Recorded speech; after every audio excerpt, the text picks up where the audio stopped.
এ এক অন্যরকম সূর্যকুমার যাদব। ৬৫ গড় থেকে ১২ কিভাবে বদলে গেলেন তিনি, বা কেন বড় রান নাই সূর্যকুমার যাদবের ব্যাটে। ২০২৫ সাল তার অম্লমধুর কাটছে। দারুণ কেটেছে মুম্বাই ইন্ডিয়ান্সের হয়ে টি-20-তে, কিন্তু ভারতের জার্সিতে যেন অনেকটাই ফিকে ভারতীয় ক্যাপ্টেন। আপনাকে একটা পরিসংখ্যান জানাই শুরুতে। এবছর ২০২৫ সালে মুম্বাই ইন্ডিয়ান্সের হয়ে ১৬টা ইনিংসে ৭১৭ রান তিনি করেছেন। তার ব্যাটিং গড় ৬৫, স্ট্রাইক রেট ১৬৭, আর 50 করেছেন ৫টা। এই পরিসংখ্যান জানায় যে মুম্বাই ইন্ডিয়ান্সের হয়ে আইপিএলে কত দারুণ ক্রিকেট বা বিধ্বংসী ক্রিকেট খেলেছেন এই ভারতীয় ক্যাপ্টেন। তবে ২০২৫ সালে ভারতের হয়ে 10টা ইনিংসে তিনি ১০০ রানও করতে পারেননি। তার রান এখনও মাত্র ৯৯, আর অ্যাভারেজ হচ্ছে 12, স্ট্রাইক রেট ১১০, তার 50 এখনও একটাও নাই।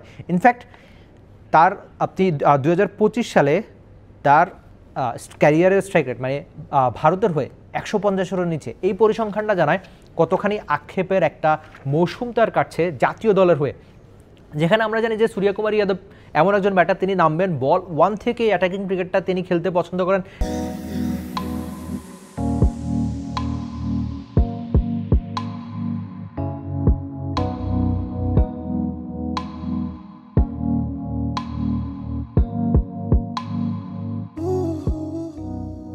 সেটা আইপিএল আমরা বছরের পর বছর দেখছি। ইনফ্যাক্ট ভারতীয় দলের জার্সিতেও একই রকম ছিলেন তিনি। তবে এই এশিয়া কাপ বা এবছর ভারতের জার্সিতে তিনি একদমই যেন রান পাচ্ছেন না, একদমই সাদামাটা।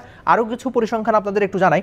এই এশিয়া কাপ এখন পর্যন্ত তার শুরুটা হয়েছিল 7 রানে অপরাজিত, তারপর 47 অপরাজিত, তারপর 0-5, আর আজকে 13 বলে 12 রানে হাসারাঙ্গার বলে মাত্র 1টা 4-এ তিনি ফিরেছেন। এই পরিসংখ্যানগুলো আপনাদের জানালাম। এই পরিসংখ্যানগুলো জানায় যে মুম্বাই ইন্ডিয়ান্সের হয়ে কতখানি দারুণ ক্রিকেটটা তিনি খেলেছিলেন, কিন্তু ভারতের জার্সিতে তিনি অনেকটাই ফিকে। তবে বড় মাপের ক্রিকেটারদের এমন একটা দারুণ গুণ রয়েছে, তারা যখন গুরুত্বপূর্ণ সময় বা বিগ ম্যাচেই জ্বলে ওঠে।